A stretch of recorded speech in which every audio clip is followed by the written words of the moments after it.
السلام علیکم۔ جنگل میں شیر نے حکم جاری کر دیا کہ آج سے ہر سینئر جانور جونیئر جانور کو چیک کر سکتا ہے، بلکہ سزا بھی دے سکتا ہے۔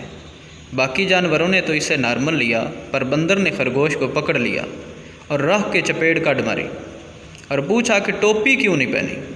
خرگوش بولا، سر میرے کان لمبے ہیں اس لیے نہیں پہن سکتا۔ بندر نے کہا اوکے جاؤ۔ اگلے دن پھر خرگوش چہل قدمی کر رہا تھا۔ بندر نے اسے بلایا اور راہ کے ایک کان کے نیچے دی اور پوچھا ٹوپی کیوں نہیں پہنی؟ خرگوش نے روتے ہوئے کہا، سر کل بھی بتایا تھا کہ کان لمبے ہیں، نہیں پہن سکتا۔ بندر نے کہا اوکے گیٹ لاسٹ۔ تیسرے دن پھر بندر نے سیم حرکت کی تو خرگوش شیر کے پاس گیا اور ساری کہانی بتائی۔